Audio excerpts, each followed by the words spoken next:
तर विधानसभा निवडणुकीच्या पार्श्वभूमीवर बारामतीचा आता शोले सिनेमातलं रामगढ झालंय।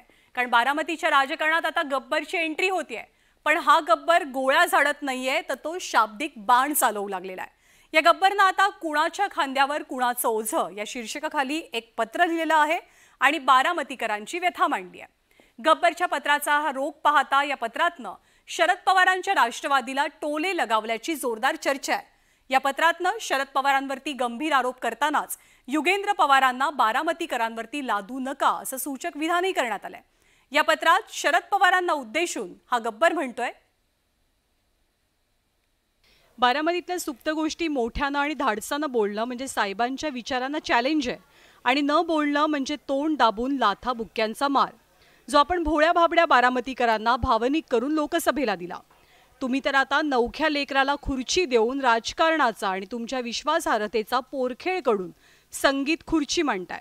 बारामतीनं आपणास 4 वेळेला महाराष्ट्राचे मुख्यमंत्री करण्यासाठी भरभरून प्रेम दिलं। तुम्ही तुमचा वारसा दादांना दिलात। तुमचं मार्गदर्शन आणि दादांचे परिश्रम यातून बारामतीचा विकास झाला। मग दादांनी आपलं कौशल्य दाखवत इतर तालुक्याच्या तुलनेत 10 पटीनं बारामतीचा विकास केला। मग एका नातवाला राजकारणात आणण्याचा प्रयोग तुम्ही केला आणि जिल्हा परिषद सदस्य केलात। मग अनुभव आल्यानंतर त्याला आमदार केलं आणि तो नातूही तिकडे सेट झालाय। मग ही विषयाची परीक्षा कशासाठी की आता आणखी एका नातवाला डायरेक्ट आमदार करून विकास भकास करायला निघालात। संघर्ष म्हणजे त्याकडे तर संघर्ष नाही, आमचे नेते योगेंद्र दादा यांचा झंझावात जोरात चाललेला आहे आणि समोरच्या पक्षामध्ये अंतर्गत दुसपूस चाललेली आहे। गटावर गट काही कालावधीमध्ये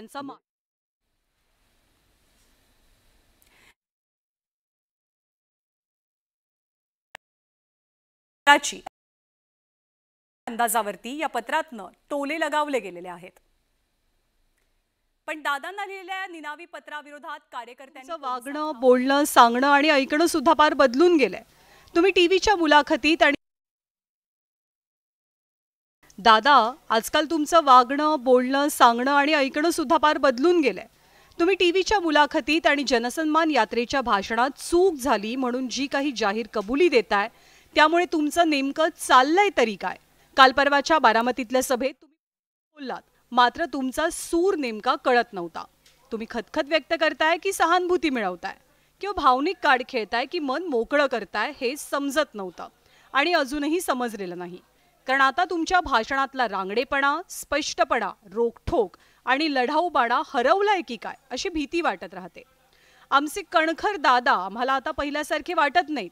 सध्या तुम्ही फार चिडचिड करताय, संताप, राग व्यक्त करताय। त्यामुळे कार्यकर्ता म्हणून मी एकटाच नव्हे तर आपले सगळे जीवाभावाचे पदाधिकारी, कार्यकर्ते आणि जवळची सगळी मंडळी पुरती घाबरून गेली आहेत। कारण वहिनींच्या पराभवाला तुम्ही सोडून आम्ही सगळेच जबाबदार आहोत अशी तुमच्या मनाची भावना झाली आहे। तुमचं असं संशयानं पाहणं आता सहन होत नाही, जीवाची घालमेल होतीये। साधारणतः आठवड्याभरापूर्वी अजित पवारांना हे निनावी पत्र लिहिलं गेलं होतं।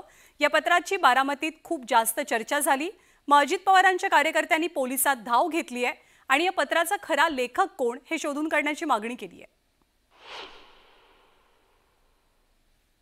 त्यांची भेट घ्यावी, त्यांच्याशी बोलावं, सांगावं। ह्याच्यामध्ये लोकशाही पद्धत आहे। लोकशाहीमध्ये तुम्हाला स्वातंत्र्य आहे, परंतु त्याचं रूपांतर स्वैराचारामध्ये होता कामा नये या मताचा मी आहे। कारण काय आहे की याच्यामध्ये ज्या पद्धतीचं आता सोशल मीडियामधून त्याचा गैरवापर म्हटलं तरी चालेल की असा होतोय, तो आता थांबणं गरजेचं आहे। मी तर म्हणेन की आता सायबर क्राईम अंतर्गत या संदर्भामध्ये डिटेक्शन होऊन त्याच्यावर कारवाई झाली पाहिजे।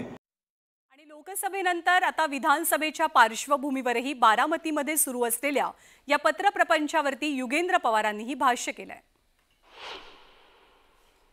पाठवतंय, फोन करतंय, काय करतंय आम्हाला काहीच माहिती नाहीये। पण कुठंतरी आता हे पत्राचं हे सगळं आपण बारामतीकरांनी सगळ्यांनी मिळून कुठंतरी आता ते थांबवलं पाहिजे आणि जर काय असेल तर समोरासमोर येऊन आपण बोललं पाहिजे। लोकसभा निवडणुकीच्या आधी फेब्रुवारी महिन्यात अजित पवारांनी खुलं पत्र लिहिलं होतं। तेव्हापासून सुरू झालेला पत्रव्यवहाराचा प्रवास आता गब्बरच्या पत्रलेखनापर्यंत पोहोचलाय। आता पोलिसांच्या तपासामध्ये